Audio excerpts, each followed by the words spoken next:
Esta canción que escuchamos ahora, ¿cómo se titula? Yundá. Yundá. Sí. ¿Y de qué habla? Pues es un canto, digamos que hacen como intenta imitar el canto de las sirenas en las Islas Hébridas. Y lo que hacen pues es un canto que intenta pues atraer a los marineros y de eso trata un poco este canto. Y ahí juntáis la veteranía con la juventud. Pues tenemos el coro de la Escuela Municipal, Miguel Barrosa de aquí de Carreño, y el grupo de técnica vocal, que ya son todos adultos, llevan un montón de años también trabajando conmigo, y el coro, pues bueno, pues como ves ahí, pues seguimos en activo con ellos, con este curso tan atípico que tenemos, cantando con mascarilla, dando las clases con mascarilla, pero bueno, saliendo proyectinos adelante y la verdad que muy contentos.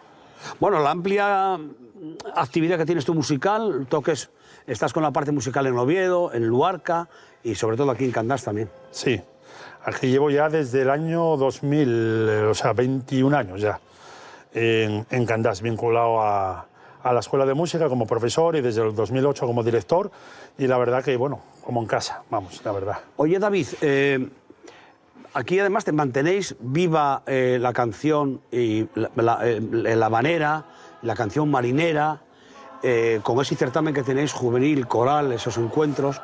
Pues sí, porque lo que intentamos es mantener un género como el de la habanera vivo y sobre todo a través de los jóvenes, introducir a los jóvenes este género y que ellos a través de este tipo de certámenes y este tipo de eventos se perpetúe un género como este. Para nosotros es fundamental que bueno, estemos a la última, ¿no? A nivel académico, y siempre lo intentamos, pues muchas de las obras con las que estamos trabajando, con los compositores, incluso con el jurado que viene muchas veces aquí a estos certámenes, pues están a la última y tienes la posibilidad de poder estar mostrándoles a los alumnos lo último que se está haciendo a nivel musical. Pero para nosotros es fundamental mantener también y preservar esa tradición, ¿no? Y esa simbiosis entre las generaciones para nosotros es fabuloso.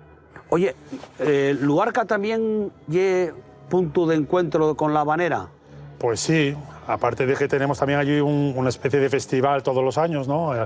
Hacia mediados de agosto, pues también tiene un poco en común la parte conservera que tiene aquí Candás, ¿no? La parte de las industrias conserveras, que también lo tenían vinculado con Luarca, y la verdad que, bueno, en todos los sitios donde vayas a cantar de alguna manera la habanera tira, y sobre todo si tienes mar al lado, ¿no?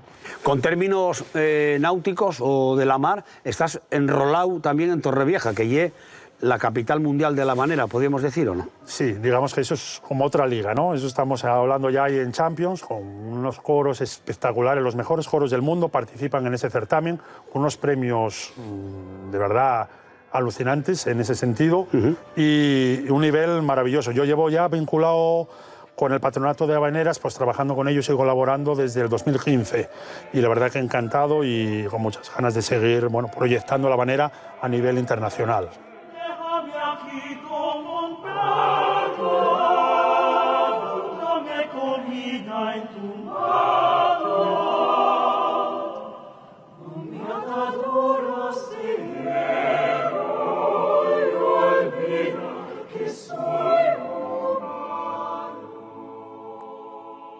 Canta